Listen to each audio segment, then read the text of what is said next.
Bonjour et bienvenue dans ce webinaire organisé par la Chambre immobilière et l'étude DSM Avocat à la Cour. Bonjour Madame Silva, bonjour Monsieur Cheyron, bonjour Dr Arndt, bonjour Maître Di Stefano, bonjour Maître Guylaine. Est-ce que vous pouvez nous confirmer dans le chat que vous nous entendez bien? Et puis comme ça on pourra commencer le webinaire. On vous entend, parfait. Ok. Ça va. Eh ben, bienvenue à toutes et à tous dans ce webinaire qui abordera donc deux sujets. Dans un premier temps, les obligations et risques en matière de blanchiment d'argent et de financement du terrorisme dans le secteur immobilier.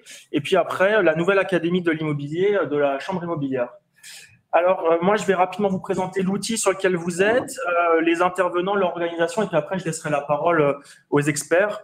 On sera ensemble pour à peu près 55 minutes et peut-être un peu plus en fonction de la forme du jour. Alors voilà, concernant Livestorm, comme vous l'avez vu, vous avez un chat sur la droite de votre écran où votre nom et vos prénoms apparaissent. Il y a également un onglet questions en bas à droite que vous pourrez utiliser pour la session de questions-réponses à la fin. Si vous avez un problème, en bas à gauche de votre écran, il y a un petit bouton aide et qui est assez bien fait. Donc voilà, n'hésitez pas. Voilà. Concernant les intervenants, donc il y a tout d'abord deux représentants de la Chambre immobilière, représentés par Monsieur Jean-Paul Cheyron, son président. Bonjour. Bonjour. Et Madame Sandra Silva, qui est vice-présidente. Bonjour. Bonjour. Donc la Chambre immobilière, c'est une fédération professionnelle qui a plus de 50 ans d'existence et qui représente les professionnels du secteur, les agents, les syndics, les promoteurs. Et elle compte plus de 250 membres, ce qui représente 50% des agences les plus actives sur le marché. Si je dis pas de bêtises, sous contrôle de son président. Ça nous convient. On a ensuite Dr Marc Hans, qui est administrateur délégué du Centre de compétences pour les professionnels. Donc, les centres de compétences, ils répondent aux besoins en formation professionnelle continue du secteur immobilier, plus généralement de tous ceux qui souhaitent acquérir de nouvelles compétences. Les formations, elles comprennent dans différents domaines de la construction, du génie technique et du parachèvement, de l'immobilier, la sécurité, santé, sécurité engin, du management digital et aussi les soft skills. Donc, vous nous parlerez avec Monsieur Cheyron et Madame Silva de la nouvelle académie de l'immobilier dans quelques instants. Et enfin, l'étude DSM Avocat à la Cour, qui est représentée par Maître Mario Di Stefano. Bonsoir. Et Maître Marie-Paul Guylaine. Bonsoir à vous. Bonsoir. Bonsoir. Donc, l'étude DSM Avocat à la Cour, c'est une étude d'avocat d'affaires full service avec plus de 35 personnes, dont 22 avocats, et une expertise reconnue au domaine du droit, dont le droit immobilier et la compliance. Voilà, c'est tout pour moi. Je laisse la parole à Maître Mario Di Stefano et Maître Marie-Paul Guylaine pour la présentation sur la partie AML. Bonjour tout le monde. J'espère que vous allez bien. On est aujourd'hui encore en virtuel. J'espère que bientôt, ça changera à nouveau. En attendant, nous sommes toujours confrontés aux mêmes problèmes, aux mêmes questions. Et une thématique qui est pas nécessairement agréable, mais qu'il faut avoir sur le radar, c'est bien le AML, donc la lutte contre le blanchiment d'argent et le financement du terrorisme, et respectivement le compliance, KYC, comme on veut l'appeler. C'est quelque chose qui est aujourd'hui très important pour les acteurs du domaine immobilier, parce que outre les agents immobiliers qui étaient déjà soumis aux obligations AML depuis plusieurs années, nombreuses années, en 2020, il y a également les promoteurs immobiliers qui ont été rajoutés à la liste des professions réglementées dans ce contexte. Donc, on va essayer de passer un peu en revue un certain nombre de questions choisies qui entraient à ce domaine. Et donc, la question que tout le monde doit se poser, est-ce que je suis à jour lorsque je suis membre d'une profession réglementée? Donc, nous avons quatre étapes. La première, c'est l'introduction, qui est maintenant plus ou moins terminée. Ensuite, les obligations professionnelles, les contrôles et les sanctions par les autorités, respectivement ce qu'on peut éviter, justement, et finalement, les questions que vous pourriez avoir suite, disons, à ce que nous allons vous dire. Alors, l'introduction, maintenant, en matière, c'est de voir un peu quelle est l'importance du secteur de l'immobilier dans l'économie luxembourgeoise. Donc, c'est un secteur très vaste, même si c'est un marché relativement petit, géographiquement au Luxembourg, mais il y a plus de 6500 entreprises, il y a 50 000 employés qui sont liés à l'immobilier. Il y a une valeur de production combinée qui dépasse les 14 milliards d'euros en 2019. Il y a en principe 2329 agents immobiliers. On a vu récemment quelques articles dans la presse qui n'étaient pas très flatteurs. Je pense que ça passe un peu à côté des véritables problèmes, mais ça c'est une autre question. Ensuite, il y a un chiffre d'affaires combiné de 2,6 milliards d'euros en 2018, volume et valeur élevés des transactions. Il y a bien sûr des transactions plus élevées, plus petites, mais en tout un volume quand même important. Et même chose pour les promoteurs immobiliers, il y a des transactions importantes en volume et en valeur. Et il y a un volume de production, construction en 2019 de 8,6 milliards d'euros. Donc on voit pour un petit pays comme Luxembourg, c'est remarquable. Alors, comme je viens de dire il y a 2 minutes, c'est que qui est soumis aux obligations en matière de AML-TF. Et la source en droit positif, c'est la loi modifiée du 12 novembre 2004 relative à la lutte contre le blanchiment d'argent et contre le financement du terrorisme.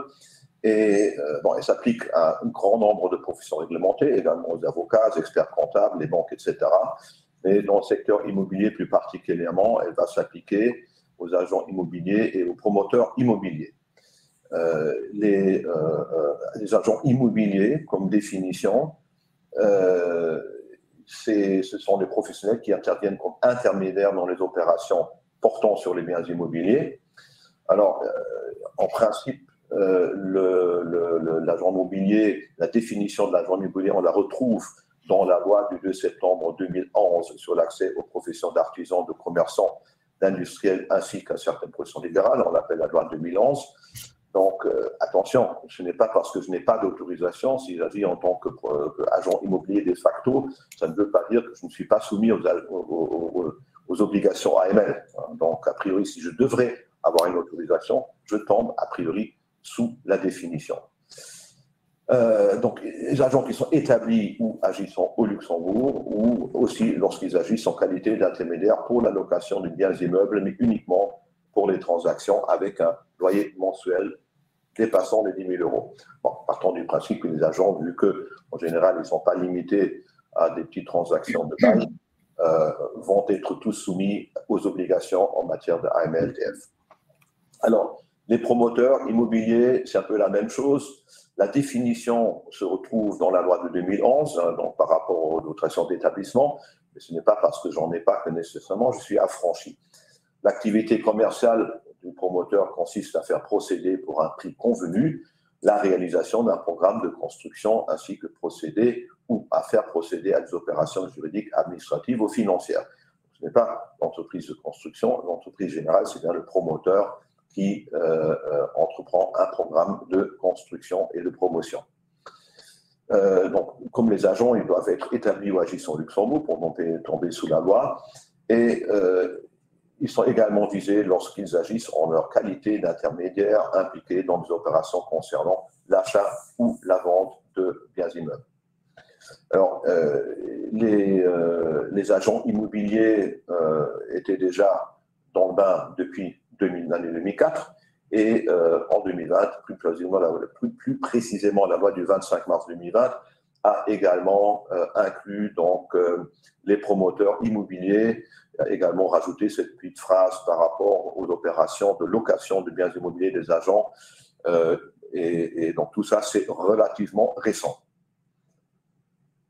Alors, en quoi consiste le blanchiment et en quoi consiste le financement du terrorisme? Et a priori, on retrouve cette définition dans le code pénal.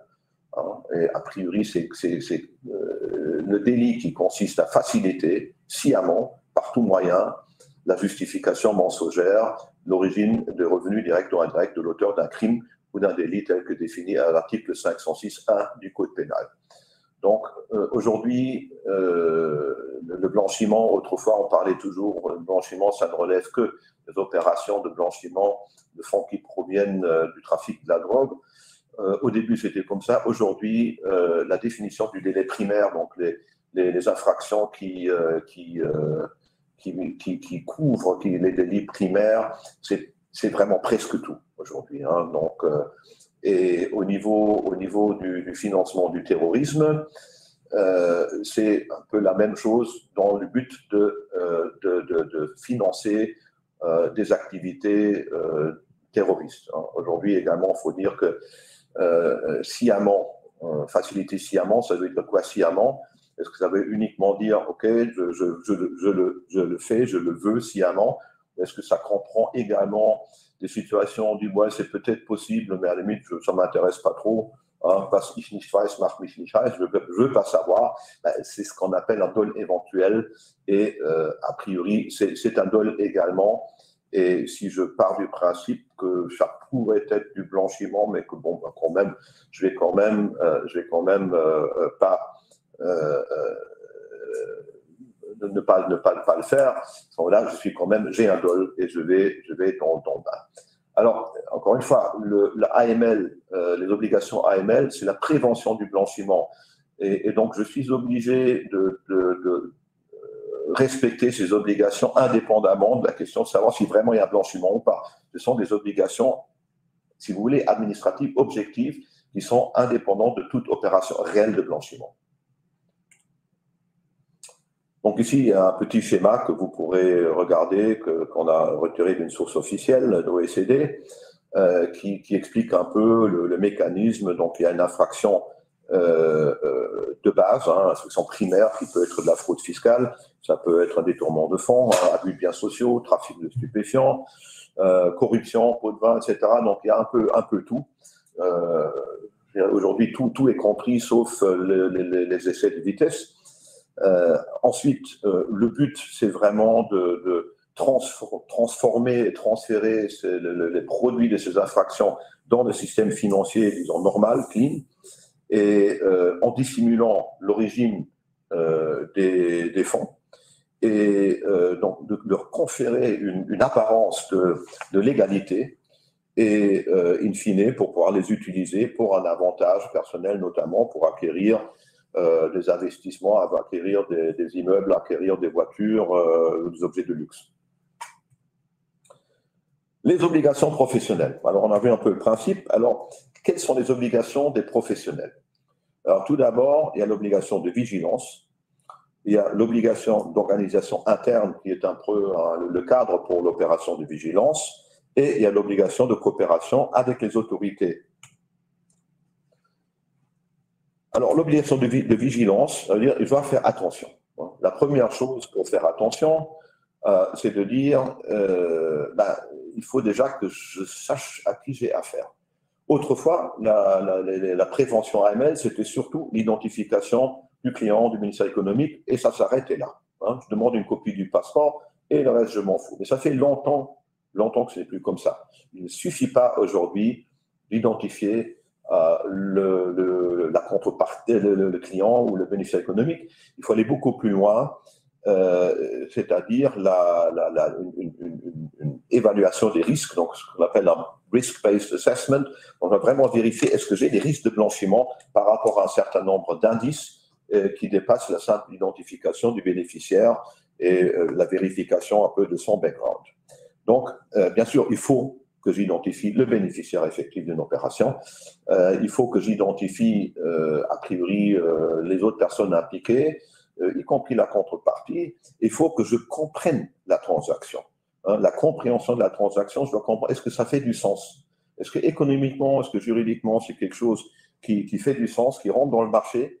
Ou est-ce qu'il y a des éléments anormaux où on dit, mais c'est pas quelque chose que quelqu'un ferait réellement dans une opération normale, et là, hein, c'est les sonnettes d'alarme qui doivent sonner.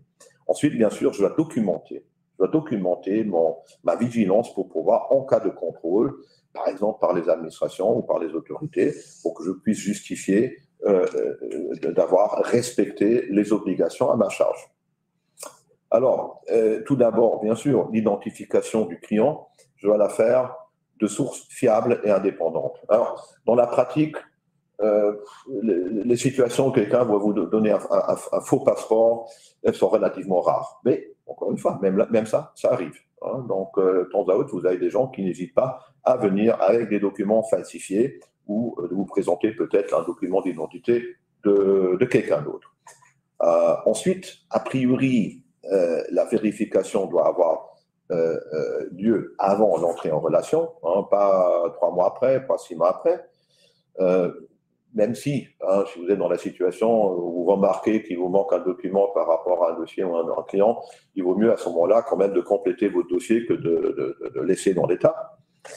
Donc, a priori, vous devez avoir une copie certifiée ou que vous avez faite vous-même de la carte d'identité ou du passeport. Et normalement, vous allez également, pour éviter tout doute par rapport aux indications de la personne, vous allez demander d'autres documents, ce qu'on appelle un peu les utility bills. Vous allez demander par exemple une copie des factures d'électricité, de chauffage ou autres factures qui sont liées à la fourniture de biens ou de prestations qui sont liées à la résidence effective de quelqu'un.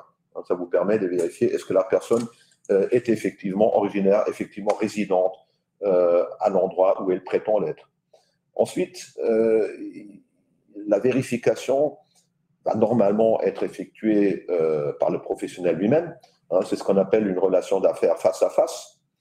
Et donc, là, je peux certifier moi-même peut-être la copie de la carte d'identité de passeport si j'ai vu l'original.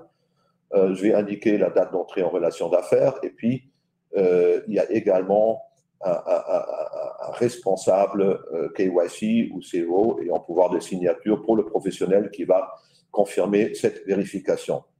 Alors, vous n'avez pas toujours des relations face à face, parfois vous avez des relations d'affaires nouées à distance.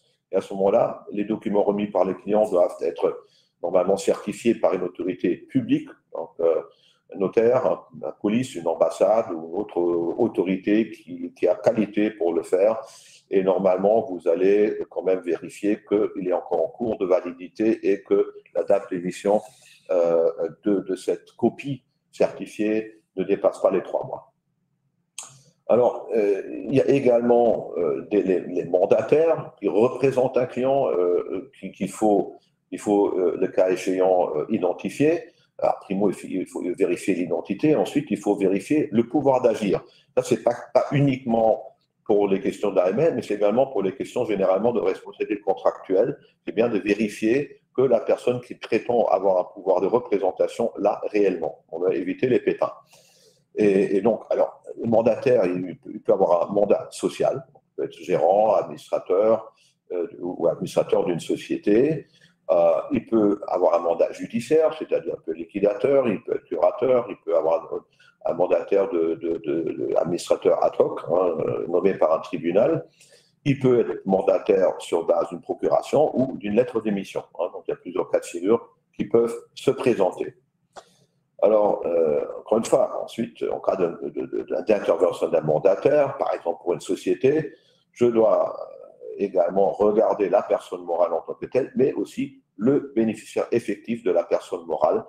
Je dois avoir une idée à qui est-ce que j'ai affaire. Et je ne peux pas dire, moi, j'ai vu qu'il y a une société, qui y a derrière, ça ne m'intéresse pas trop, ça ne va pas. Il faut savoir qui est derrière. Bon, bien évidemment, ça dépend toujours du cas de figure. Vous avez parfois des sociétés qui sont cotées en bourse ou qui ont une multitude d'actionnaires ou d'associés, où on va se limiter à identifier les bénéficiaires économiques les plus importants, notamment ceux qui, dont la participation directe ou indirecte, dépasse les 25%.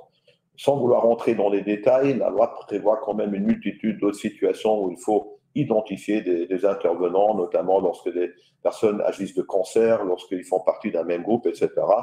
Donc, dans le doute, on peut demander assistance à un professionnel pour décortiquer une situation qui, à première vue, pour celui qui n'est pas juriste, peut paraître un peu plus difficile à comprendre et à évaluer.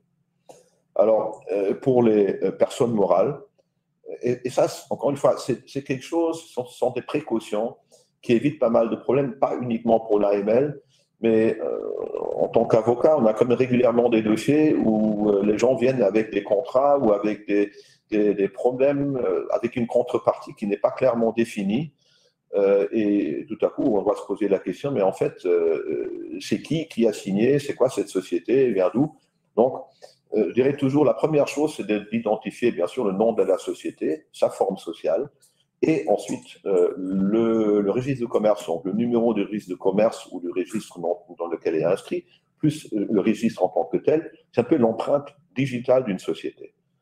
Et souvent, dans la pratique, ce n'est pas fait. Parfois, il y a des malentendus, des gens confondent des sociétés, ils pensent que c'est une société luxembourgeoise alors que c'est une société des îles Vierges britanniques, parce que je peux avoir des sociétés de Panama ou BVI qui ont une forme sociale qui s'appelle SA. Donc, ce n'est pas automatiquement une société luxembourgeoise. Donc, identifiez toujours les sociétés avec le numéro de registre de commerce. Ça, vous n'avez pas de doute.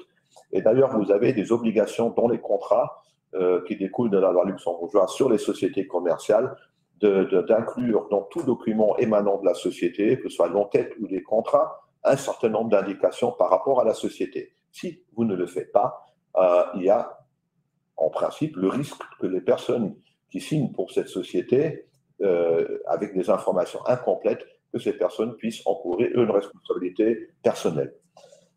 Voilà, donc normalement, je vais donc faire ma petite recherche, preuve de constitution de la société, statut, extrait RC, le nom, forme juridique, adresse, dirigeant. Si c'est un groupe, je suis bien conseillé d'avoir un organigramme pour comprendre comment tout ça s'est imbriqué. Éventuellement, je vais demander un registre des associés, des actionnaires, à disposition régissant le pouvoir d'engager la personne. Bon, ça, normalement, ça découle du RCS. Et comme on l'a déjà dit à maintes reprises, mais bon, on va répéter encore quelques fois, l'identification des bénéficiaires effectifs. Bon, à Luxembourg, vous avez le registre de transparence. Donc, bien sûr, vous allez regarder dans le registre de transparence, mais vous allez quand même demander au client, respectivement au BE du client, de vous signer quand même encore une déclaration qui devrait concorder avec ce que vous trouvez dans le RBE, mais en même temps, vous devrez quand même demander une déclaration à qui de droit. Maintenant, pour Luxembourg, il faut encore dire une chose, le RBE il est accessible à tout le monde. Ce n'est pas du tout le cas pour d'autres pays européens. Vous pouvez toujours essayer en Allemagne d'obtenir un extrait du RBE allemand. A priori, vous n'allez pas y arriver si facilement. Donc, vous allez à ce moment-là devoir demander au client de vous le procurer, parce que vous n'aurez pas accès, ce n'est pas comme à Luxembourg. Donc, pour les autres pays que le Luxembourg, demandez au client de vous fournir une copie de l'extrait du registre transparence. Bon. Bien sûr, si maintenant c'est une société offshore, etc., c'est un peu plus compliqué, mais là aussi, il y a des registres. Et là, de toute façon, il faudra se demander est-ce que vraiment on peut rentrer dans un contrat sans une vigilance accrue, hein. Donc là, clairement, il faut une vigilance nettement accrue par rapport à une société luxembourgeoise bien connue où, grosso modo, le background, il est assez transparent. Alors, ça, c'est les vérifications. Ce qui est très important, et encore une fois, et ça vaut pour tout le monde, pas que pour les professionnels immobiliers, ça vaut aussi pour les avocats, il faut que je comprenne la nature de l'activité de la personne morale et sa structure de propriété, de contrôle. Si je ne comprends pas le client, je ne comprends pas la transaction, il y a deux choses. Soit je suis trop bête, alors peut-être je devrais l'envoyer chez quelqu'un de plus calé, ou alors effectivement, il y a quelque chose qui n'est pas clair, soit parce que je n'ai pas toutes les informations, ou parce qu'effectivement, les choses ne sont pas claires et qu'en réalité, il y a un problème à la base. Et donc, à ce moment-là, il faut que je pousse les vérifications et les demandes peut-être plus loin, jusqu'au moment où je peux dire, OK, je comprends pourquoi certaines choses sont telles qu'elles sont. Si je ne comprends pas, j'ai un problème. Je dois comprendre. Je ne peux pas dire, oh ben, oui, bon, c'est une opération sophistiquée, bon, j'assume que c'est bon, mais je ne comprends pas. Ben, si on ne comprend pas, il faut demander jusqu'au moment où on comprend. Ou alors, il faut se faire conseiller pour comprendre. Alors, il y a des obligations de vigilance qui vont devoir être renforcées dans certaines situations, et c'est très logique. Lorsque déjà le client n'est pas physiquement présent lors de l'identification, donc il y a un risque un peu plus élevé que quelqu'un puisse se faire passer pour quelqu'un d'autre. Donc il faut faire attention, vérifier le background pour regarder si tout ça, ça colle. Le client réside dans un état tiers, surtout s'il réside dans un état qui est considéré un état risque. Donc là, vous avez également des classifications au niveau OECD, au niveau Union européenne, vous avez des classifications de risque et vous avez des pays où carrément c'est du no-go. C'est clair que vous avez un certain nombre de juridictions où a priori, vous aurez beaucoup de mal d'accepter un client résident dans ces juridictions-là, vraiment, sauf exception. Mais en principe, quelqu'un qui veut investir dans les biens immobiliers à Luxembourg, il y a des rares cas où effectivement, vous avez des personnes qui vont venir de juridictions vraiment problématiques. Mais il y a des juridictions problématiques, soit pour des raisons de risque de corruption, de blanchiment, de terrorisme ou tout simplement de fiabilité générale du système judiciaire ou d'embargo. Il y a un certain nombre de pays ou de personnes qui sont sous sanctions américaines, européennes, donc il faut faire très attention lorsque vous avez quelqu'un qui vient de certains pays qui sont, vous savez, parce que vous lisez les journaux, et vous savez qu'il y a des pays qui sont sous sanctions. Là, il faut faire a priori plus qu'attention. A priori, il faut vraiment réfléchir à ce que je peux rentrer dans une relation d'affaires à ce niveau-là. Alors, encore une fois, on a déjà dit, il faut comprendre la transaction. C'est un schéma inhabituel qui ne fait pas vraiment beaucoup de sens. Et là, il faut effectivement dire, bon, si ça ne colle pas, ça ne colle pas. Je ne peux pas rentrer dans une transaction qui ne fait pas de sens. Parce que si ça ne fait pas de sens, il y a peut-être un problème derrière. Ensuite, le client est une PPE. PPE, c'est quoi? C'est une personne politiquement exposée.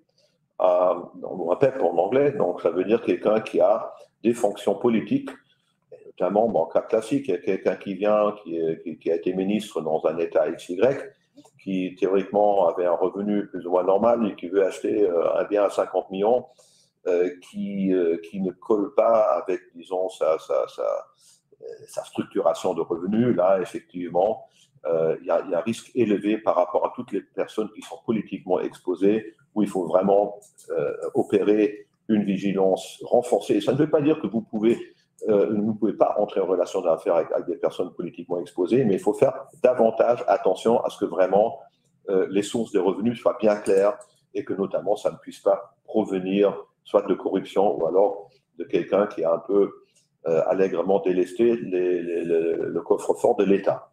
C'est des choses qui arrivent malheureusement, donc, et on ne veut pas, en tant que professionnel, être impliqué dans ce genre d'affaires.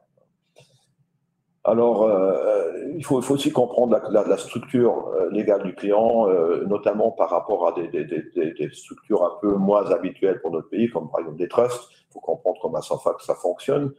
Il faut bien également identifier les intervenants et comment sont représentés, par exemple, les trusts. Donc, là, il y a beaucoup de malentendus. Par exemple, un malentendu très répandu, c'est les trusts, c'est un peu quelque chose comme une société.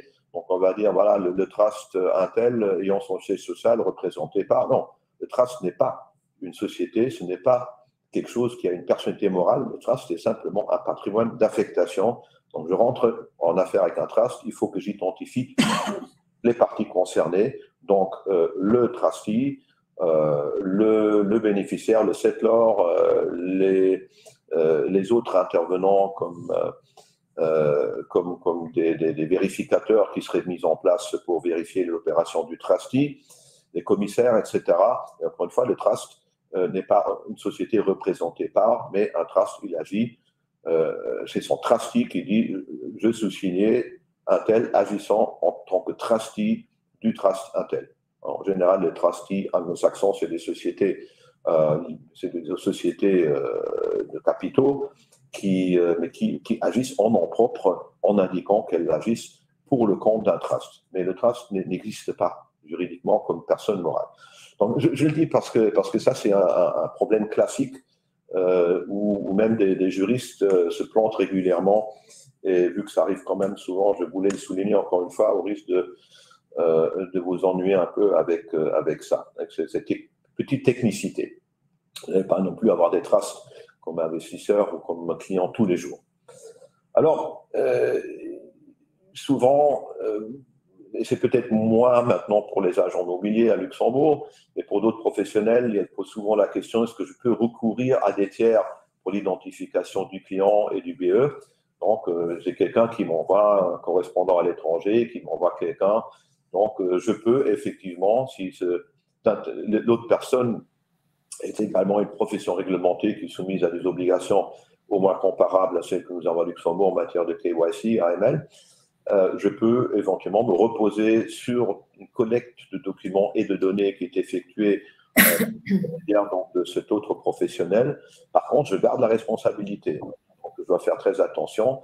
Et à différencier par rapport à cela, c'est l'externalisation de la compliance. Donc, c'est également possible. Je peux outsourcer ma compliance à un professionnel, ce qui, surtout pour les agences qui sont un peu plus petites, sera certainement une option parce que c'est quand même, sinon, ça peut devenir lourd à gérer et à mettre en place. Donc, c'est effectivement une option que certains vont offrir et beaucoup vont rechercher. Alors, bon, ça c'est l'entrée en relation. Alors, l'entrée en relation, ça commence par là, mais ça ne s'arrête pas là. Alors, autrefois, comme je dis, on dit, voilà, je prends la copie du passeport, je la mets dans mon dossier et maintenant, je n'ai plus de problème. Ben, ce n'est plus le cas aujourd'hui, donc il faut une vigilance constante. Donc, il faut continuer à surveiller les opérations d'un client pour voir est-ce qu'en cours de route, il y a des fonds qui sont injectés ou vous ne savez pas d'où ça vient.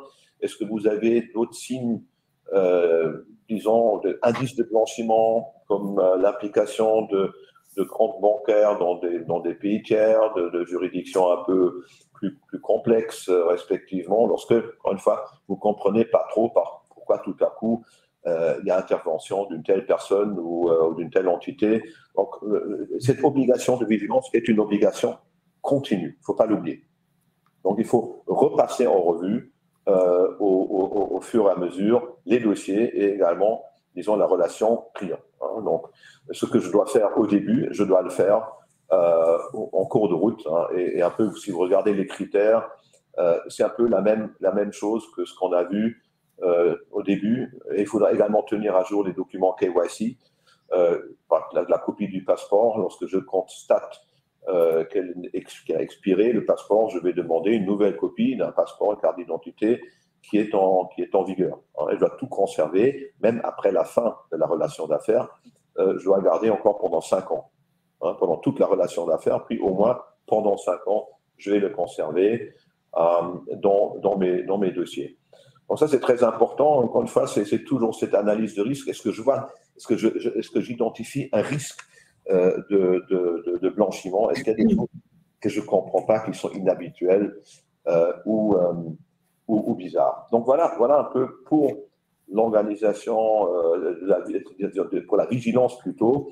Et donc, mon associé, maître Marie-Paul Gillen, va maintenant vous parler de l'obligation d'organisation interne, qui est l'obligation pour justement organiser cette vigilance.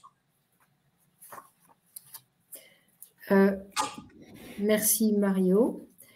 Et donc je continue dans la foulée. En fait, Maître Di Stefano vient de vous expliquer le premier pilier des obligations professionnelles préventives de blanchiment qui sont donc imposées à tous les professionnels assujettis à la loi de 2004. Donc parmi ceux-là, vous figurez. L'obligation de vigilance ayant été explicitée, je passe au deuxième pilier des obligations qui sont l'obligation d'organisation interne, qui est également extrêmement importante, vous allez le voir. Alors, elle se détaille par quatre obligations principales. Il faut mettre en place un manuel de procédure interne. Il faut procéder à la nomination d'un responsable de lutte contre le blanchiment et le financement du terrorisme. On n'oubliera pas de veiller à la formation du personnel et il faut procéder à une analyse des risques de blanchiment et de financement du terrorisme. Je vais parcourir tout ce programme avec vous. Alors, le premier document et le premier élément qu'il est très important de mettre en place dans votre entreprise, c'est de rédiger et de faire valider par vos dirigeants un manuel de procédure interne. Alors, ce manuel va évidemment varier en taille et en détail en fonction de la société et de ses activités. Mais en tout cas, il faut qu'il couvre un certain nombre d'éléments. Ce qui est très important, c'est que ce manuel doit détailler comment la vigilance des membres de la société va s'exercer. Tout ce que Maître Di Stefano vient de vous expliquer, eh bien, ce sera expliqué dans le manuel de procédure interne pour que les employés, les commerciaux surtout, puissent savoir comment procéder au moment de l'entrée en relation et également lors du suivi de la relation.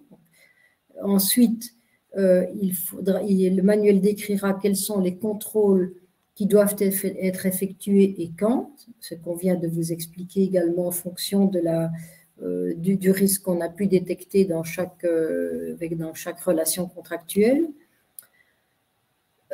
Très important, le manuel vous dira également quand est-ce qu'il faut avoir des motifs de soupçon, ou peut-être des éléments de soupçon, pas nécessairement un soupçon qui va conduire directement à une dénonciation aux autorités, mais éventuellement des indices qu'il faudra approfondir et éclaircir, et si on n'a pas satisfaction, qui donneront lieu à une déclaration de soupçon dont on parlera tout à l'heure.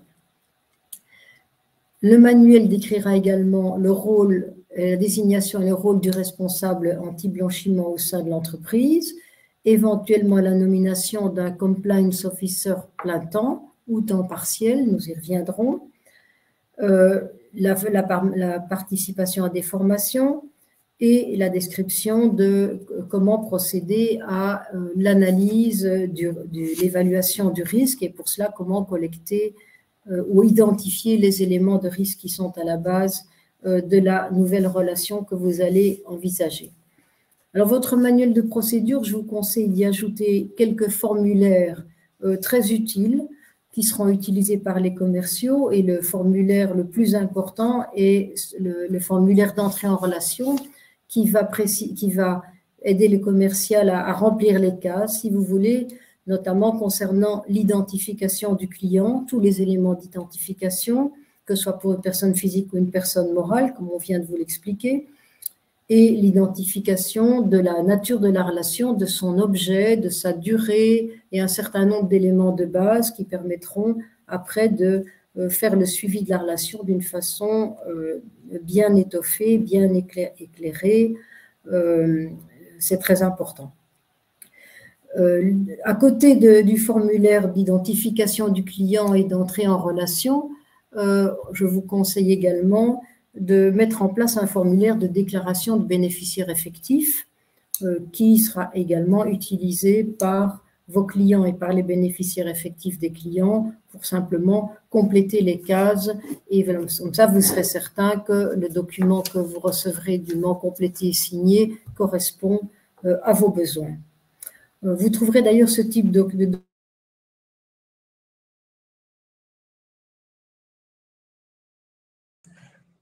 Vous nous entendez, vous nous voyez?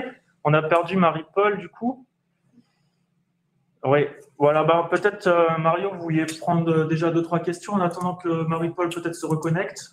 Voilà, effectivement, on peut peut-être prendre quelques questions, effectivement. Alors, c'est une question, le promoteur qui vend surtout en VFA via un notaire, en coopération avec une agence immobilière, est-ce qu'il faut que les 3 parties font ainsi 3 fois le même travail KYC? En principe, oui. Hein. Chaque professionnel a une obligation indépendante et je ne peux pas, parce que nos notaires ou la banque ou quelqu'un d'autre fait son KYC, je ne suis pas affranchi de l'obligation de le faire aussi.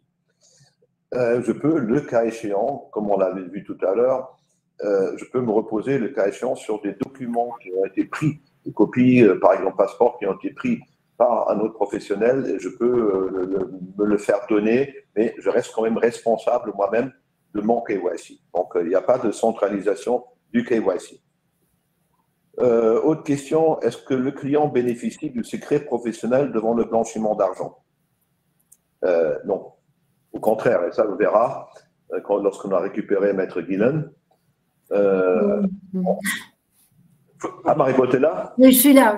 Hein. Donc, alors on reprend, on va prendre les autres questions après. Je suis absolument désolée de cette interruption qui n'est pas de mon fait, mais bon, la technique nous donne hein. Voilà. Donc, je vous avais expliqué ce qui doit figurer dans le formulaire, dans le manuel de procédure interne. C'est un document extrêmement important. il doit exister au sein de votre entreprise sous une version plus ou moins abrégée, plus ou moins étendue, mais il est très important que vous en disposiez et que vous puissiez et surtout que vous la partagiez avec tous les collaborateurs de l'entreprise et que vous contrôliez que cette procédure est bien appliquée par vos collaborateurs. Il y a un document, un formulaire que je vous conseille aussi de mettre en place, ou en tout cas un document que vous devez acter quelque part, c'est l'acceptation de la relation d'affaires avec le client, qui doit être formalisée soit sur votre formulaire d'entrée en relation, soit sur un document séparé. Mais cette acceptation de la relation client doit être matérialisée par un document écrit. C'est très important pour que vous puissiez prouver que vous avez fait toute la due diligence, donc les vérifications qu'il fallait, et que vous avez procédé à l'évaluation du risque de cette relation d'affaires particulière. Alors, je continue les slides. Donc, dans les obligations professionnelles, je vous ai parlé tout à l'heure de l'obligation de nommer des responsables de lutte anti-blanchiment, financement du terrorisme. Dans les petites entreprises, on va probablement se contenter de nommer un responsable, un membre de la direction. Mais il faudra aussi qu'il y ait parmi vos collaborateurs une personne qui joue le rôle du compliance officer, à temps partiel ou à temps plein, ou comme disait Maître Di Stefano, on pourrait déléguer, mais il faut qu'il y ait quelque part à la direction un responsable qui contrôle ce qui se passe au niveau de la compliance. C'est extrêmement important que cette personne d'abord ait toute l'indépendance voulue, donc vous ne voulez pas nommer un commercial qui va tout simplement se contenter d'apprécier le travail commercial qu'il fait lui-même, ce qui n'est pas très bon. Donc il faut un administratif qui soit déconnecté de la fonction commerciale, et il faut que cette personne ait toute l'autorité voulue pour donc procéder au contrôle adéquat et qu'il puisse, comment dirais-je, avoir l'autorité pour imposer aussi le respect de la procédure interne. J'ai l'impression que ma caméra ne fonctionne plus, mais est-ce que vous m'entendez? Vous m'entendez? Oui, Marie-Paul, on vous entend, oui. Mais pas de caméra, hein, je suis désolée. On voit ta photo, c'est OK. Mais bon, alors, on va continuer comme ça. On va continuer comme ça. Alors, donc, l'obligation de formation du personnel est extrêmement importante. Il faut que votre personnel ait suivi des formations anti-blanchiment et elles ne doivent pas, il ne suffit pas d'une seule fois, il faut le renouveler régulièrement parce qu'il y a des mises à jour, parce que les gens oublient, parce qu'ils ont autre chose à penser. Et donc, on conseille de faire les renouvellements des formations du personnel une fois par an. Et il faut que cette formation soit, comment dirais-je, touche l'ensemble du personnel. Et surtout, il ne faut pas oublier de documenter comment dirais-je, la présence de votre personnel, de chacun des membres, à des formations. Alors, nous allons passer au slide suivant. Voilà, c'est l'obligation d'évaluer les risques de blanchiment. Alors, l'évaluation des risques est une obligation qui a été introduite dans la loi il y a seulement quelques années, mais elle est devenue extrêmement importante. Enfin, je dis quelques années, ça nous fait quand même déjà peut-être une petite dizaine d'années. Elle est extrêmement importante parce qu'elle va définir l'attitude de l'entreprise par rapport à un certain nombre de circonstances qui font qu'elle va devoir évaluer son risque de blanchiment d'une façon plus ou moins sévère. Donc, l'entreprise devra appliquer ce qu'on appelle une approche fondée sur le risque, c'est-à-dire lorsqu'elle va évaluer son risque de blanchiment en fonction des circonstances, des éléments factuels qu'elle a devant elle, elle va ensuite procéder à la compréhension de son risque et appliquer des mesures d'atténuation du risque, ce qu'on appelle parfois mitigation par un anglicisme assez répandu. Mais toujours est-il qu'ayant fait cet exercice, elle va devoir qualifier chacun de ses clients avec un type de risque, soit un risque bas, ou un risque moyen, ou un risque élevé. Et certaines entreprises affinent l'évaluation de risque en disant un moyen élevé, moyen bas, etc. Ça, c'est à vous de le définir pour votre entreprise. Toujours est-il que l'évaluation du risque, c'est le slide suivant, doit être adaptée, voilà, doit être adaptée à l'activité du professionnel et elle doit rester proportionnée à la nature et à la taille de l'entreprise. Bien entendu, une entreprise qui emploie 1000 personnes et qui a des milliers de clients va devoir adapter et affiner son approche du risque d'une autre façon qu'une entreprise qu'un promoteur immobilier qui emploie peut-être 10 ou 15 personnes. L'approche basée sur le risque dépendra aussi du profil du client, de l'importance de la transaction, et elle se basera sur des éléments indicatifs d'un risque qui peut être peu élevé ou qui peut être un risque élevé. Par exemple, si vous avez des sociétés qui font partie de l'Union, des clients qui viennent de pays de l'Union européenne ou de pays qui ont des contrôles GAFI équivalents, vous pourrez penser que vous êtes dans une situation de risque peu élevé. Si vous êtes face à un client qui est une société cotée en bourse ou régulée sur un marché réglementé qui fait elle-même l'objet de contrôle de ces autorités, vous pourrez estimer aussi que le risque sera peu élevé. Par contre, il y a des éléments qui doivent éveiller votre attention, éventuellement vous conduire à qualifier le risque comme étant très élevé. Si par exemple, vous êtes face à un client qui est établi dans une zone géographique à risque important, par exemple des pays qui sont sur la liste noire du GAFI, ou des pays qui sont l'objet d'embargo, ou bien des pays particulièrement susceptibles de corruption, dont on parlait tout à l'heure, c'est un risque très important.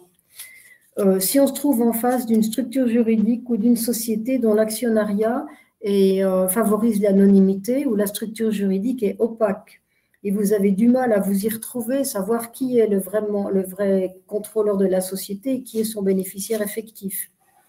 Vous avez des clients qui sont liés à des activités complexes, difficiles à identifier, ou des transactions qui favorisent l'anonymat, et notamment des opérations avec des personnes politiquement exposées.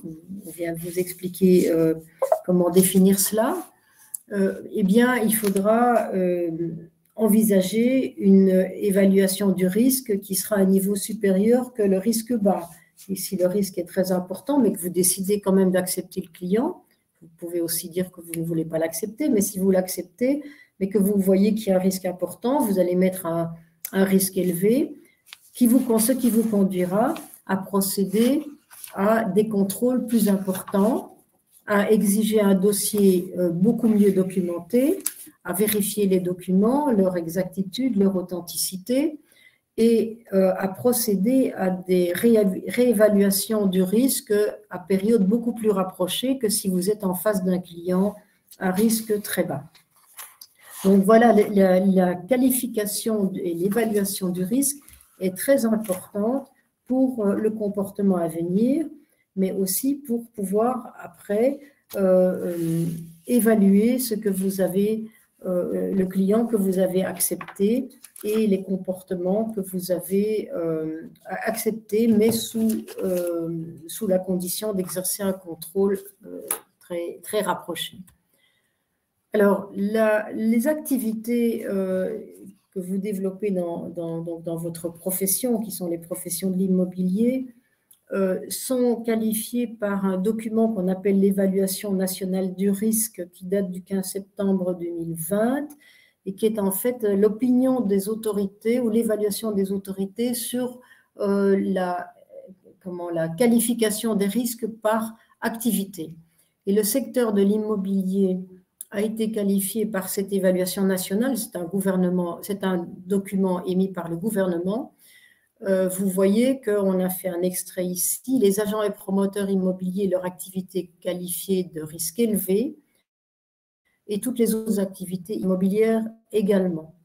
Il existe une évaluation supranationale des risques qui arrive à la même conclusion.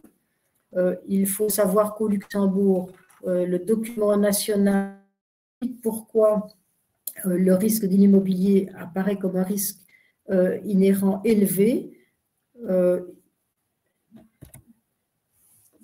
Ceci s'explique parce que le secteur de l'immobilier est très vaste et très fragmenté, parce que au Luxembourg, c'est une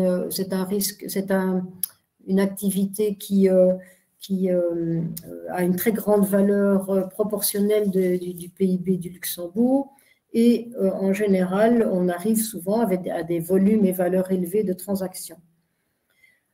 Il est vrai que dans le secteur immobilier, des gens qui veulent tenter de faire du blanchiment pourraient facilement utiliser ces opérations parce que cela leur permettrait de masquer la véritable origine des fonds ou le bénéficiaire effectif ultime, et ça leur permet aussi, ils peuvent opérer en masquant la valeur réelle du bien par une surévaluation ou une sous-évaluation. Voilà. Donc, je vais aller un petit peu plus vite parce que le temps passe, mais donc n'oubliez pas dans ces cas-là d'appliquer des mesures d'atténuation du risque anti-blanchiment en étayant votre dossier d'une façon très complète, en gardant ce dossier bien entendu et en tenant à jour les informations que vous avez sur le client et procédant régulièrement à l'examen du risque. Encore une fois, n'oubliez pas de documenter toutes ces actions pour pouvoir prouver que vous avez accompli vos obligations si l'autorité de contrôle vient vous demander des comptes ou vient faire un contrôle. Alors, puisqu'on parle de l'autorité, j'y viens, et nous arrivons au pilier 3 des obligations professionnelles, qui sont l'obligation de coopérer avec les autorités. Cette obligation de coopérer peut être active ou passive selon que vous répondez aux demandes des autorités ou bien selon que vous procédez à une déclaration spontanée de vos soupçons de blanchiment, soupçons que vous aurez identifiés par vous-même en présence d'éléments insolites de la relation. Elle vous conduira à certaines obligations, notamment de discrétion ou d'abstention d'exécution. Nous allons y venir. Alors, qui sont les autorités avec qui vous devez coopérer? Eh bien, elles sont essentiellement votre autorité de contrôle que la loi a désignée pour vos professions, comme pour un grand nombre de professions du secteur non financier. C'est l'administration de l'enregistrement et des domaines dont on va parler sous l'abréviation AED. C'est elle qui est chargée de contrôler et de veiller au respect des obligations professionnelles pour les professionnels de l'immobilier et de l'immobilier, mais pas seulement, pour un certain nombre d'autres professions non financières. Et puis, vous avez l'autorité de contrôle qui est vraiment chargée pour tout le pays de surveiller et de procéder à des enquêtes pour identifier du blanchiment d'argent. Je parle de la cellule de renseignement financier qui donc est vraiment l'autorité de contrôle suprême et qui a des pouvoirs très étendus dans la lutte contre le blanchiment dans toutes les matières. Bien entendu, comme on vous le disait tout à l'heure, à aucune de ces deux opérations, à aucune de ces deux autorités, vous ne pourrez opposer un refus ou vous réfugier derrière le secret professionnel si elles viennent vous demander des informations. Alors, je serai plus longue sur l'obligation de déclaration spontanée de blanchiment, d'opération suspecte de blanchiment, parce que vous allez devoir déclarer une opération suspecte, même si vous n'avez pas de preuves, vous n'avez pas d'éléments dirimants disant voilà, je suis en présence d'un blanchiment, mais si vous avez des soupçons fondés que vous vous trouvez en face d'une opération suspecte de blanchiment, vous avez alors l'obligation de déclarer spontanément à la CRF vos obligations et de donner un certain nombre de détails. Et ces suspicions fondées doivent dériver d'un certain nombre d'éléments que vous devrez détecter vous-même et que vos collaborateurs devront détecter. C'est pourquoi il est très important de leur donner une bonne formation et un bon feeling, si vous voulez, pour détecter les opérations, les suspicions de blanchiment, les soupçons de blanchiment. Je vous donne quelques éléments ici, mais ils sont nombreux. Hein, mais bon, si vous voyez que le client ne se comporte pas comme il l'avait déclaré au départ, s'il cache l'objet économique ou qu'il n'est pas très clair sur le véritable objet économique de la transaction ou sur le véritable bénéficiaire effectif, ou pendant la relation, il vous présente des documents qui ne sont pas du tout convaincants et qui vous mettent mal à l'aise et qui vous permettent vous donnent à croire qu'il cache des choses. Si vous avez des acquisitions importantes et que vous ne voyez pas d'où vient l'argent et que le client ne vous donne pas toutes vos assurances sur l'origine des fonds, ou vous constatez qu'une transaction, ou un bien est sous-évalué ou surévalué, enfin un tas d'éléments qui font que vous allez devoir nourrir des soupçons. À ce moment-là, quoi faire quand vous avez des éléments qui vous mettent mal à l'aise? Dans la procédure, ce sera détaillé, bien entendu. Il faut que le commercial collecte toutes les informations et lui-même contacte directement le responsable de la lutte contre le blanchiment dans son entreprise, donc le compliance officer, qui va l'aider peut-être qui va le conseiller pour qu'il obtienne plus de renseignements, plus d'informations, qu'il documente l'information obtenue, qu'il fasse une recherche des recherches approfondies, et entre-temps qu'il s'abstienne évidemment d'exécuter l'opération. Alors, si les soupçons de blanchiment n'arrivent pas à être écartés, mais qu'au contraire, on pense qu'on se trouve dans un risque d'opération de blanchiment quand même solidement qui existe, enfin qui est présent, il est important de faire une déclaration de soupçon. Alors, c'est là tout le problème, c'est que on ne peut, parfois on doute, on ne sait pas, on se dit mais oui, ce n'est qu'un soupçon, on n'est pas sûr quoi faire. Dans des cas où on doute, mais qu'on a quand même des éléments de soupçon présents, il vaut mieux faire une déclaration de trop qu'une de pas assez.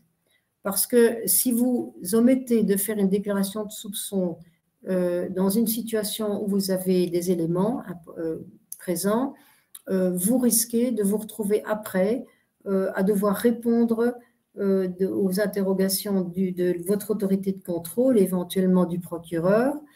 Pourquoi n'avez-vous pas fait cette déclaration? Vous avez détecté des éléments et puis vous avez omis de faire la déclaration. Et ce sont les cas les plus nombreux de poursuites et des sanctions administratives, mais aussi des sanctions judiciaires. Nous allons y revenir. Alors, je vous ai parlé brièvement, je ne vais pas revenir là-dessus, sur l'obligation de coopérer avec l'autorité en répondant à toute demande de l'autorité. Voilà, vous ne pouvez pas refuser. Et attention, cette demande peut même venir après la fin de la relation d'affaires. Donc, important, même après, quand le dossier est clôturé, de garder les documents pour pouvoir être à même de répondre à une demande de l'autorité.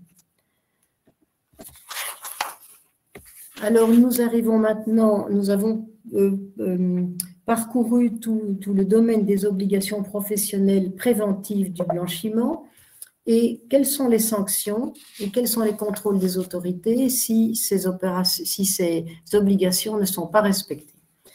Alors, je vous l'ai dit, votre autorité de contrôle, c'est l'AED, et elle a le droit de procéder à des contrôles, soit en venant sur place dans la société pour faire une inspection qu'on appelle on-site, c'est-à-dire elle débarque chez vous, puis elle vous demande de montrer tous les dossiers, tous les documents qui établissent la preuve que vous avez bien un dispositif solide de lutte anti-blanchiment, et elle va aussi inspecter des dossiers, parce qu'elle va elle va vérifier sur place si dans vos dossiers, vous avez bien appliqué éventuellement ce qui est écrit dans votre procédure. Parce qu'évidemment, si ce n'est pas appliqué de façon sérieuse et professionnelle, là, l'inspection va aboutir à des conclusions assez dommageables pour vous. Le contrôleur peut également, l'autorité de contrôle peut également lui envoyer des documents, et cela, vous êtes obligé de les fournir si on vous le demande. Alors, quelles sont les sanctions possibles si le contrôle s'est mal passé ou si une opération avec un professionnel a mal tourné et qu'on voit que votre dispositif de blanchiment n'est pas bon, n'est pas conforme aux attentes du législateur et du régulateur, vous êtes susceptible de sanctions qui peuvent aller d'un simple avertissement ou d'un blâme à des amendes administratives qui peuvent faire mal quand même, puisque ça peut monter à 2 fois l'avantage retiré de la violation des obligations et avec un maximum d'1 million d'euros. Ça peut même aller jusqu'au retrait de l'autorisation d'établissement. Donc voilà, et publication, ce qui est quand même dur. Alors, si vous avez fait l'objet d'une sanction, vous avez un recours devant le tribunal administratif, mais qui doit être introduit à très bref délai. Et on a vu des cas où le tribunal administratif, je vous cite un cas où le tribunal administratif a condamné justement un agent immobilier d'en confirmer la sanction, puisqu'il s'agissait d'une sanction administrative, et pour défaut d'organisation interne adéquate et défaut de désignation d'un responsable contre la lutte anti-blanchiment, financement du terrorisme, qui devait contrôler les risques. Et donc, la sanction est tombée contre cet agent immobilier.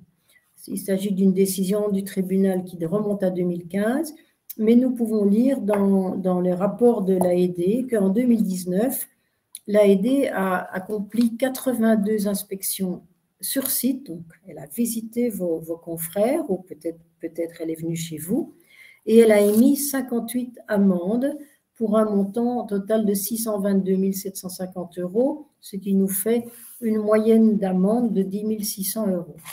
Bon, on préfère quand même éviter ce genre de choses. Alors, pire encore, si la loi prévoit aussi des sanctions pénales pour violation des obligations professionnelles. Alors, comment est-ce qu'une enquête pénale peut être démarrée? Si, par exemple, l'AED a contrôlé lors de son inspection sur site que vous n'avez pas respecté vos obligations professionnelles, elle a l'obligation légale d'en informer le parquet.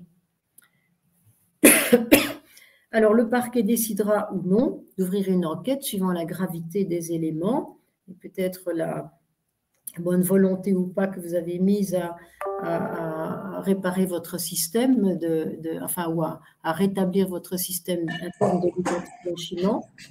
Et si l'enquête aboutit à un renvoi devant le tribunal correctionnel, le professionnel peut être reconnu coupable de violation des obligations professionnelles et il peut être condamné à une amende qui peut aller de 12 500 € à 5 millions.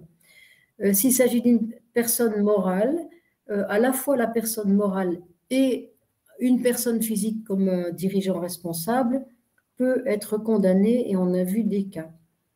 Alors, il y a de la jurisprudence d'affaires qui sont passées devant le tribunal correctionnel pour violation des obligations professionnelles, soit dans le secteur financier, ce sont les plus nombreuses, mais il y en a eu quelques-unes dans le secteur non financier. Et très souvent, les condamnations tiennent au fait que le professionnel qui avait un dispositif défaillant de lutte anti-blanchiment a aussi manqué de procéder à une déclaration de soupçon parce qu'il n'était pas bien équipé, parce qu'il a manqué les éléments de soupçon, ou bien il a mal évalué la situation où il aurait dû déposer une déclaration de soupçon. Et donc, c'est là qu'il y a le plus grand nombre de sanctions. Enfin, c'est là que les sanctions, il n'y en a pas encore énormément, mais il y en a, et c'est surtout là que les sanctions ont porté. Alors, donc je vous ai parlé des poursuites pénales pour violation des obligations professionnelles. Il ne faut pas, pour qu'il y ait une poursuite pénale et même une condamnation, il ne faut pas qu'il y ait forcément un blanchiment effectif sous-jacent, une tentative de blanchiment. C'est la violation elle-même qui est sanctionnée indépendamment de toute présence de blanchiment ou non. Alors, il faut vraiment faire très attention parce que vous pouvez aussi vous trouver entraîné dans une poursuite pour blanchiment, mais alors là, vraiment plus grave, comme co-auteur ou complice d'un blanchiment. Si vous avez participé sciemment, comme dit la loi, donc en toute conscience, mais un dol éventuel peut suffire, donc ça c'est la preuve de votre complicité, si vous voulez, ou de votre participation consciente, qui est appréciée d'une façon beaucoup plus rapide, plus légère, à une opération de blanchiment, de financement du terrorisme. Alors là, c'est évidemment très grave pour votre entreprise et aussi les sanctions peuvent consister dans un emprisonnement de 1 à 5 ans, si c'est vraiment très grave, et une amende de 1 250 € à 1 250 000 doublé s'il s'agit d'une personne morale, etc.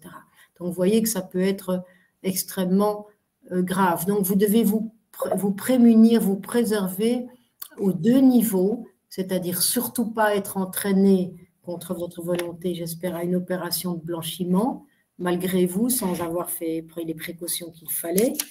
Et puis, vous être équipé d'une façon complète, professionnelle, adéquate et conforme à la loi pour disposer dans l'entreprise de mesures internes, d'un dispositif interne de lutte anti-blanchiment qui soit parfaitement adéquat et efficace et complet. Voilà, je m'excuse si j'étais un peu longue et je suis désolée de ce problème informatique qui s'est posé. J'aurais préféré être sur place avec vous, mais bon, j'en étais empêchée. Voilà, je suis à votre disposition pour les questions, si vous avez des questions sur la partie que je viens de vous présenter. Je pense qu'on va quand même, puisqu'il y a des gens qui devront nous quitter, avant de prendre les questions, présenter l'Académie de l'immobilier. Et ensuite, on prendra les questions après, ceux qui seront encore intéressés par les questions, parce qu'il y a un certain nombre de questions qui en partie sont très intéressantes et auxquelles on va répondre tout de suite après donc, la présentation de l'Académie de l'immobilier. Voilà, et juste un petit rappel aussi, c'est pour l'onglet questions, donc c'est en bas à droite de votre écran, et le chat, c'est plutôt pour échanger entre vous. Voilà. Je vous laisse la parole, Jean-Paul Cheyron, Marc-Ant. Permettez-moi tout d'abord du conseil d'administration de la Chambre immobilière ainsi de l'équipe de la Chambre immobilière de vous souhaiter, parce qu'on n'est pas encore à la fin du mois de janvier, donc les usages sont d'usage, de vous souhaiter nos meilleurs vœux pour le nouvel an et de vous souhaiter toute prospérité, santé et tout ce qu'il vous faut pour passer une excellente année.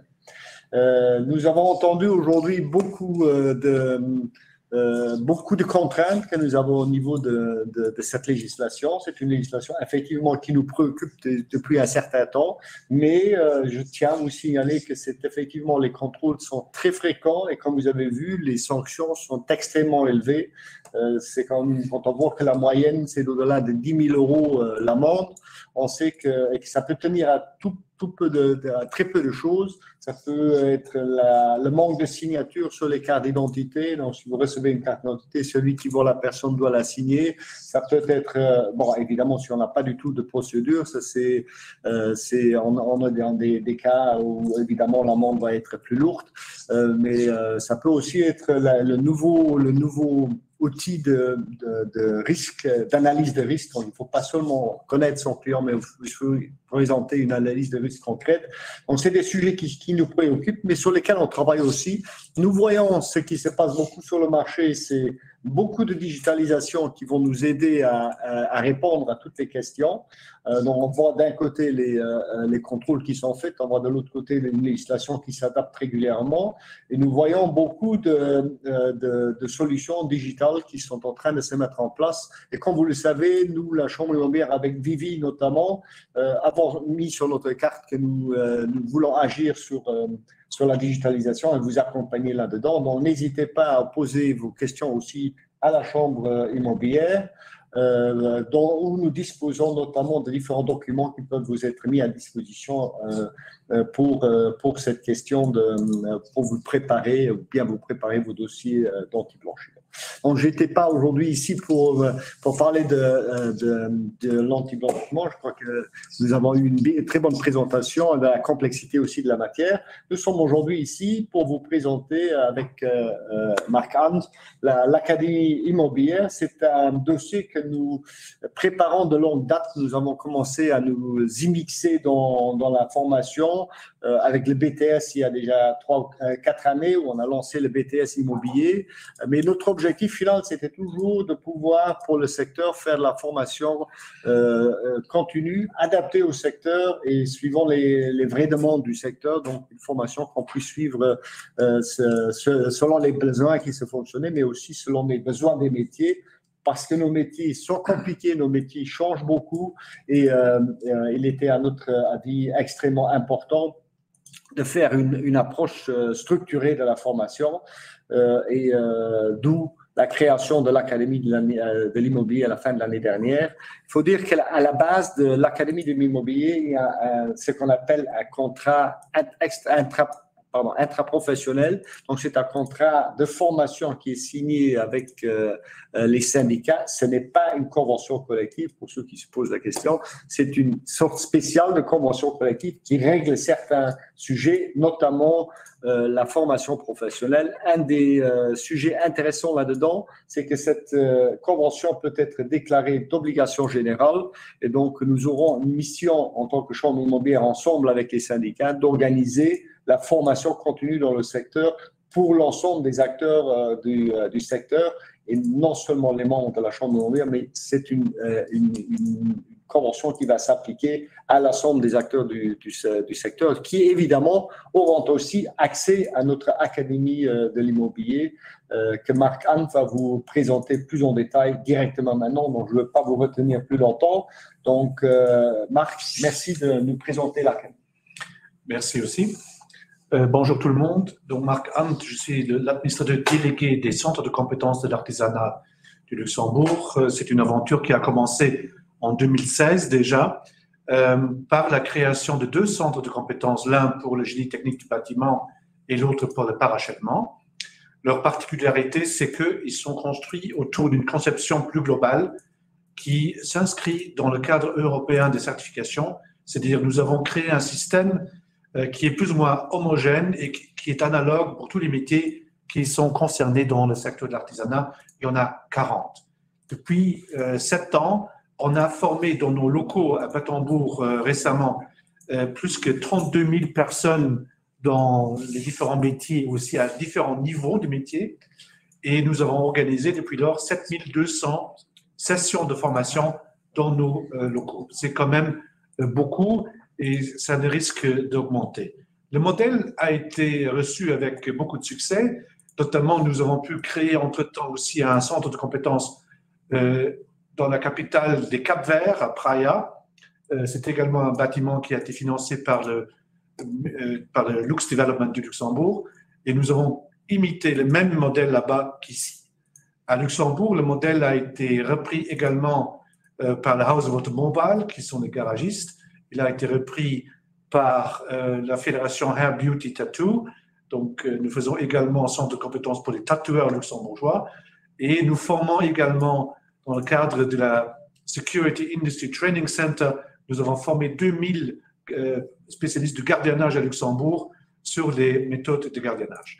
Le bébé le plus récent, si j'ose dire, c'est l'Académie de l'immobilier. Ce sera le même modèle que les centres de compétences de l'artisanat, c'est-à-dire ils seront d'un côté, comme Jean-Paul Choy en a précisé, une obligation de cofinancement par les entreprises, d'un côté, et de l'autre côté, il y aura le centre qui va être la diapositive suivante, qui va être dans un cadre de l'immobilier. Donc, on va vous dire quelques mots sur les objectifs et la structuration des choses pour en revenir dans les détails. Quelques-uns. Allez-y. Donc, le contexte, c'est qu'il y a un certain nombre de problématiques avec lesquelles le marché de l'immobilier est confronté. D'ailleurs, ce n'est pas le seul. Le problème de l'insuffisance de la formation initiale, l'importance du manque de main-d'œuvre, etc., les législations, les réglementations qui n'arrêtent pas. Ça, c'est un avantage pour les avocats, mais pour les entreprises, c'est plus complexe de suivre tout cela. Mène à ce que les entreprises ont besoin d'un support plus professionnel et plus systématique qu'ils n'en l'avaient dans le passé. Et le tout passera par la formation professionnelle. Oui. Et donc, on a eu l'idée de créer également un centre de compétences d'immobilier qu'on a appelé Académie de l'immobilier et qui a comme objectif, comme vous le voyez, de proposer des formations à tous les niveaux du cadre européen. Le cadre européen, c'est 7-8 niveaux de formation différents à l'intérieur desquels on retrouve des modules de formation. Ça concernera tout un ensemble, toute une panoplie de formations différentes. Ce ne sera pas vraiment uniquement la technique de l'immobilier, mais ce sera plus vaste. Et on essaiera aussi d'intégrer une validation des acquis de l'expérience, notamment aussi de proposer des formations pendant le travail qui mèneront également à un BTS en alternance. Voilà. Ensuite, le principe de fonctionnement est typique pour les centres de compétences. On se réfère à l'accord interprofessionnel, c'est prévu par le droit du travail, c'est dans le chapitre des conventions collectives, mais ce n'est pas une convention collective parce qu'elle ne règle pas les salaires.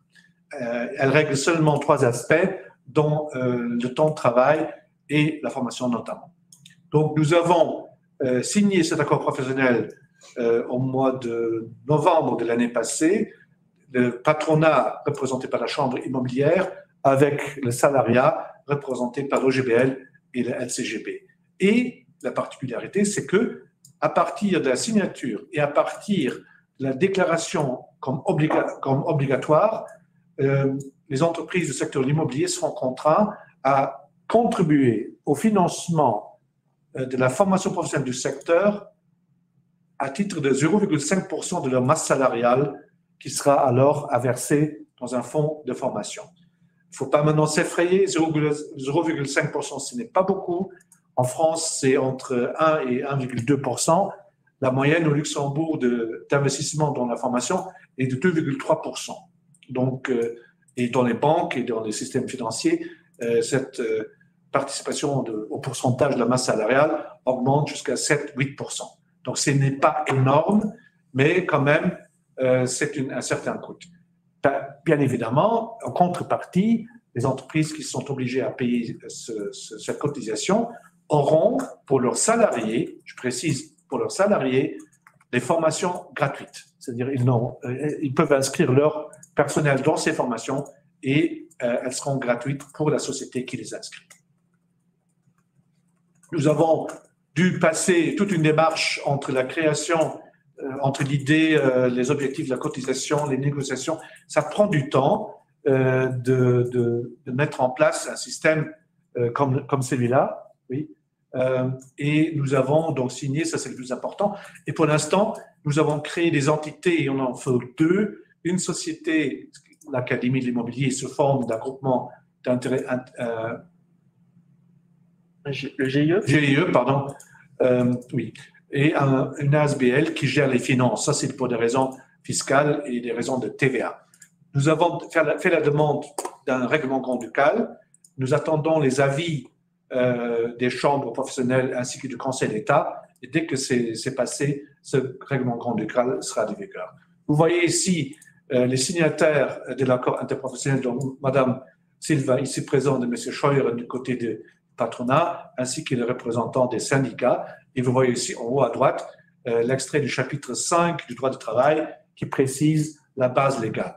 Et à partir de là, il y a l'accord interprofessionnel qu'on vous indique. Il a quand même une quinzaine de pages où toutes les conditions de réalisation sont là. Vous voyez là, nous avons dû créer deux sociétés, donc un GE, un groupement d'intérêt économique, le terme qui me manquait il y a un instant. Donc vous voyez là que dans ce groupement, il y a les représentants de la Chambre immobilière de Vivi d'un côté et aussi de l'autre côté des représentants des syndicats. L'académie sera en fait le visage de ces formations, mais pour la gestion financière des choses, on a créé le FOGECOPI. C'est une ASBL pour des raisons fiscales, comme je l'ai dit, et elle sera présidée par Madame Claudine Spelz. J'ai vu qu'elle était présente, je la salue au même moment. Voilà, ça c'est la structure. Vous voyez que le secteur est bien représenté dans cette organisation des choses. Et également M. Henrik Kühne, que j'ai oublié de présenter, excusez-moi d'ailleurs, qui est avec nous ce soir de la CLC. Voilà, très bien. Là, c'est juste un petit schéma pour montrer comment ça fonctionne. Donc, toutes les entreprises du secteur de l'immobilier, promoteurs, syndics et agences, devront cotiser 0,5% au FOGECOPI, qui va émettre 2 fois par an une demande de cotisation. Ensuite, l'Académie de l'immobilier va être le figurant pour organiser les formations et les frais que l'Académie doit payer seront facturés à FOGECOPI, avec la TVA pour faciliter les choses. Le précédent. Et l'Académie de l'immobilier, parce qu'on ne sait pas encore juger combien sera le fonds qui sera procuré à FOGECOPI, l'Académie de l'immobilier va sous-traiter, dans une première phase certainement, l'organisation et la gestion des choses au Centre de compétences digitales Tandvik, qui, eux, ont depuis quelques années déjà mis en place toute l'informatique, tout le système de gestion des cotisations, la gestion des formations. Et à ce niveau-là, l'Académie de l'immobilier et les centres de compétences digitales Tandvik vont travailler étroitement ensemble. OK? Voilà. On a déjà dit cet élément-là. On est, comme je l'ai dit, sur la création du règlement grand-ducal. Il y aura encore une fois une conférence de presse et dans les prochaines semaines, toutes les entreprises de l'immobilier vont être encore une fois contactées par nous pour donner des informations plus détaillées. Et puis viendra le moment aussi où on va demander la cotisation. Ça viendra. La cotisation est basée sur la masse salariale de l'année précédente. Le centre commun émet une fois par an un certificat de masse salariale. Celui-là sera à envoyer à FOGECOPI qui va, sur base de ce document, demander la cotisation. Okay? Voilà. Nous allons faire des propositions de formation dans beaucoup de domaines. Je ne vais pas entrer dans le détail, mais vous allez voir qu'on va faire des formations dans le domaine de la construction. C'est juste un extrait. Hein. Dans le génie technique, ça ne sera pas pour vous faire former comme artisan. Les entreprises artisanales seraient contentes d'avoir plus de personnel, je sais, mais on ne va pas vous former à un niveau d'artisan. On va vous former pour que vous soyez capable de mieux comprendre ce qui se passe sur un chantier dans un bâtiment. Donc aussi le parachèvement. Il y aura des questions d'étanchéité. Je crois qu'il y a énormément de besoins de formation dans tout ce qui est la technologie de construction en bois, parce que ce n'est pas évident, ce n'est pas la même chose que le béton. Donc, il y aura des choses à faire là aussi. Il y aura des formations purement comme immobilières. Il y aura aussi centre de sécurité engin. Et je viens déjà de rajouter qu'il y aura aussi des formations en anti-blanchiment, clairement aussi. Et bien sûr aussi, on va proposer des soft skills et management, parce que ça, c'est une formation qui concerne en fait tous les secteurs qu'on prend, et donc on fera également cela à partir de Pâques de cette année. L'ingénierie de formation sera assurée donc par le centre de compétences Digital Tandvik qui est situé à Batembourg. Il y aura, toutes les formations techniques auront lieu à Batembourg dans nos locaux. Nous avons 5000 mètres carrés de locaux techniques avec des installations à la pointe du progrès. On peut faire toutes les formations chez nous d'un point de vue technique et les formations d'un point de vue plutôt management pourront avoir lieu en ville, à des endroits si on trouve des salles de formation. Voilà, ça c'est le rôle de ce qu'on fait. On pense que ça sera un grand succès au vu des autres formations qu'on fait pour les autres secteurs. On a ouvert notre nouveau bâtiment il y a 9 mois, donc au mars l'année passée. On est déjà trop petit. On a déjà fait les plans pour construire un 3e bâtiment. Donc, il y a du besoin et notre modèle semble fonctionner. Vous voyez là-haut, il y a un numéro de téléphone et une personne de contact. Si déjà maintenant vous avez des questions, n'hésitez pas à nous contacter. Merci beaucoup. Merci Marc. Voilà. Merci beaucoup.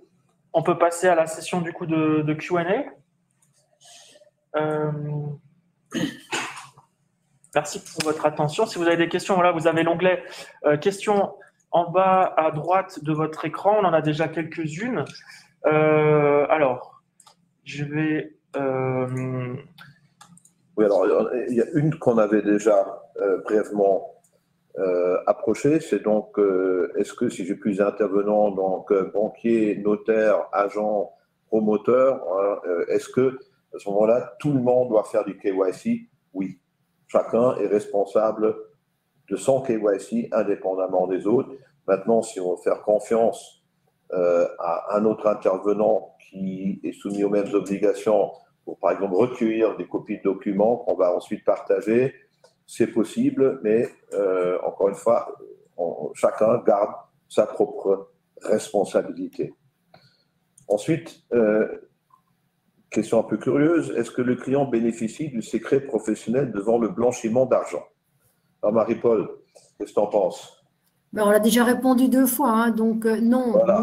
no way, ni devant les autorités, ni devant la CRF. Il n'y a pas de secret bancaire ou de secret quelconque qui tienne par rapport aux autorités chargées de la lutte contre le blanchiment. Il n'y a pas de secret. Au contraire, il faut que le professionnel qui est soumis aux obligations AML, il doit faire une déclaration de soupçon et il doit informer les autorités. Voilà. Voilà, absolument. Donc ensuite, si des parents vus en face à face fournissent une copie des documents d'identité de leur enfant majeur non vu en face à face, doit-on dans ce cas aussi avoir une copie certifiée? Oui. Il n'y a aucune disposition légale qui fait exception pour des relations parents-enfants. Donc, vraiment, si on connaît les parents, ça peut être rassurant, mais d'une manière générale, je devrais aussi quand même avoir une copie certifiée. Alors, la procédure d'entrée en relation concerne-t-elle des prospects avec qui aucune transaction n'a été réalisée et sont au stade prospect? On l'a dit tout à l'heure, par rapport à la vigilance, les opérations d'entrée en relation sont à prendre avant l'entrée en relation, à partir du moment que j'accepte un client. Et là, il faut se poser la question, c'est quoi un prospect? Si je suis agent et j'ai par exemple, je prends un objet en vente, mon client, c'est le vendeur. Donc, je ne dois pas obligatoirement faire une KYC pour chaque prospect qui est intéressé à visiter le projet. Mais, premièrement, j'ai intérêt à identifier les personnes intéressées, ne serait-ce que pour prouver, si jamais la vente se fait, que j'ai gagné ma commission. Donc, première chose.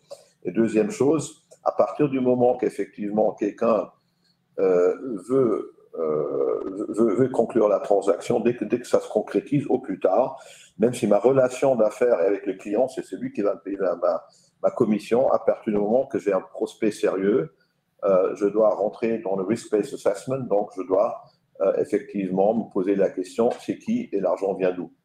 Même si ce n'est pas mon client, ça rentre dans la compréhension plus globale de la transaction en tant que telle. Et disons, même question, un peu formulée autrement, les prospects personnes physiques sont-ils soumis à la même procédure dans le cas où aucune transaction n'a été réalisée, ils sont simplement en recherche d'un bien? Marie-Paul, je pense que c'est un peu la même sauce. Oui. Si j'ai un mandat de recherche, C'est celui-là qui est mon client. Oui, mais oui. Oui. Voilà, je dois identifier mon client. Et même si la transaction n'est pas conclue. Dès que je rentre dans une relation d'affaires, dès que je négocie pour une transaction, même s'il ne se conclut pas, je suis en plein dans les obligations.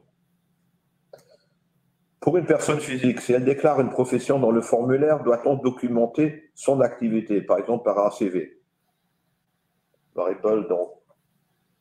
Mais donc c'est en fait toujours l'approche fondée sur le risque. Si on se trouve dans une relation tout à fait claire avec un client qui est soit luxembourgeois, soit un pays limitrophe où il n'y a pas un risque spécial, on n'est pas obligé de demander au-delà de certaines affirmations.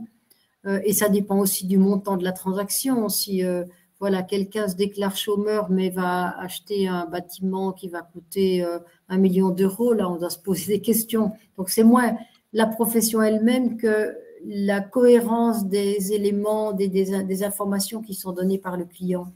Donc il faudra appliquer ça avec bon sens et se rendre compte, enfin essayer de comprendre où est le vrai risque. C'est pas parce qu'on a demandé le CV de quelqu'un qu'on s'est protégé contre un risque. Ah, je pense que oui, il faut que ça colle.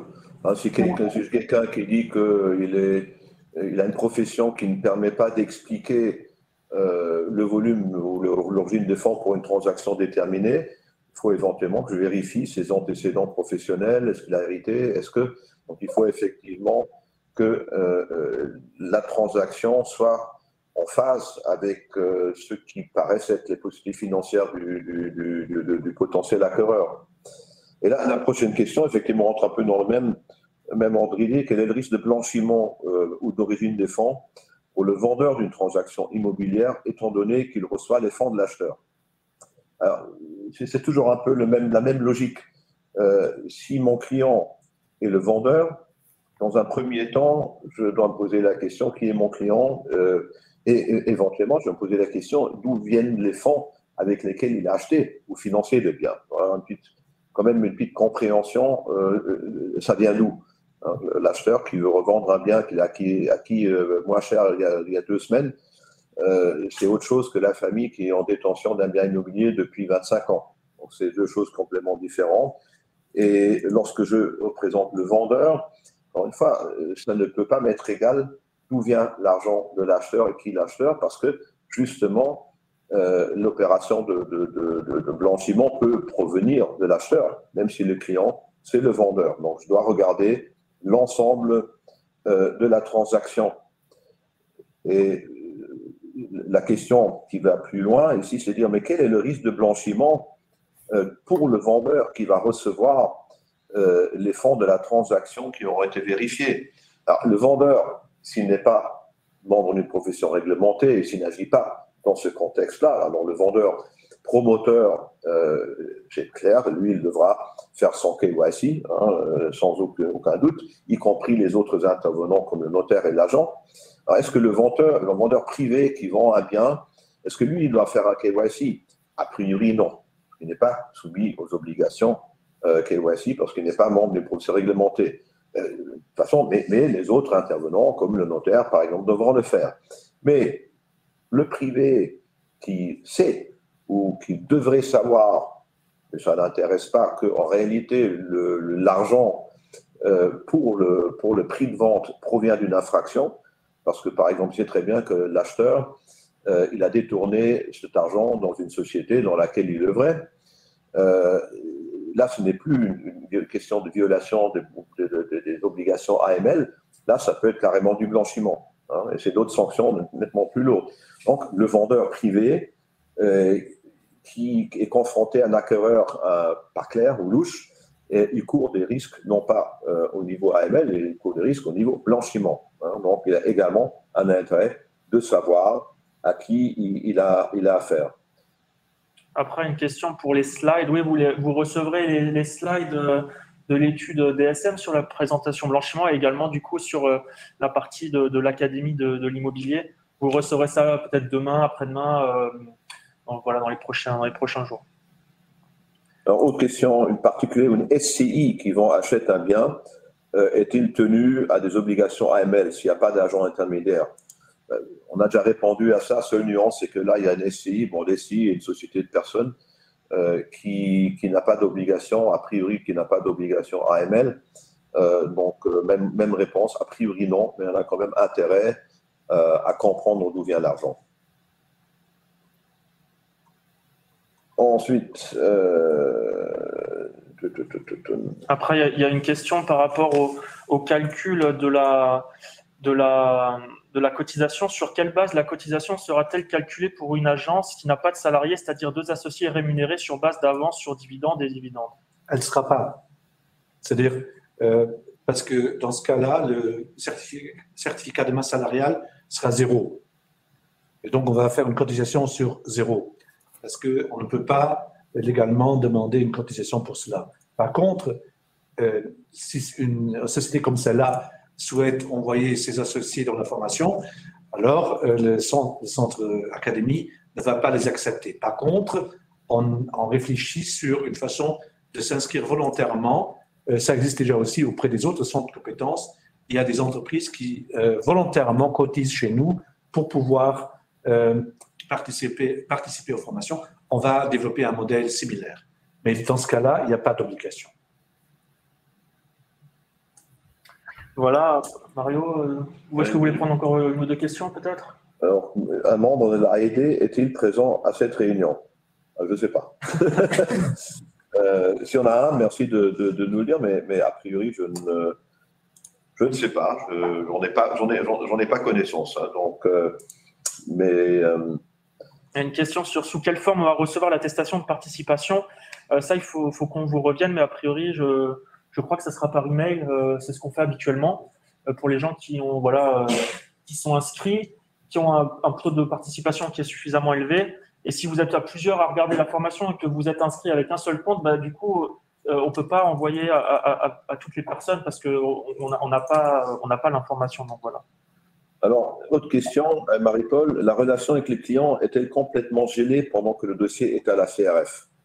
Quelle position à tenir avec le client pendant l'étude par la CRF? D'accord, oui, ça c'est une question pertinente. En effet, lorsque vous avez fait une déclaration à la CRF, vous êtes censé ne pas, d'abord, ne pas en informer le client en aucun cas, ou des tiers d'ailleurs, parce que c'est le principe de no tipping off, c'est-à-dire que le client ne doit pas savoir qu'on a fait une déclaration de soupçon le concernant. Et en attendant que la CRF ait répondu à votre demande, vous ne pouvez pas faire la transaction. Donc, mais la CRF est tenue de vous répondre dans un délai très bref. Soit elle vous répondra, je bloque la transaction, ou bien elle vous répondra, je vous autorise à la faire. Ou s'il n'y a pas de réponse dans un délai je ne sais plus si c'est 48 heures, je n'ai plus la loi sous les yeux, mais à ce moment-là, vous pouvez continuer à faire l'opération. Autre question, en cas de contrôle de l'AED, à partir de quelles années les documents, les transactions à contrôler doit-on présenter? A priori, il faut garder la documentation pendant 5 ans après la fin de la relation d'affaires. Donc, la fin de la relation d'affaires, à partir du moment que la transaction est finie, qu'on a reçu sa commission, qu'on a finalisé la vente du bien, voilà, normalement, au moins 5 années, on doit conserver les documents et l'administration, en principe, peut les demander. Et autre question par rapport à la RGPD, qu'est-ce qu'on fait si un client souhaite faire valoir son droit à l'oubli?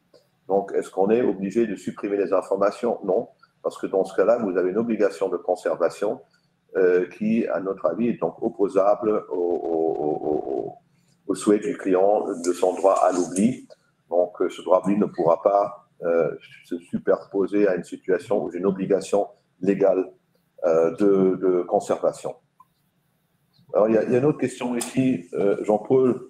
Est-ce que la Chambre immobilière a une checklist ou un manuel de procédure à mettre à disposition? C'est une question pour toi.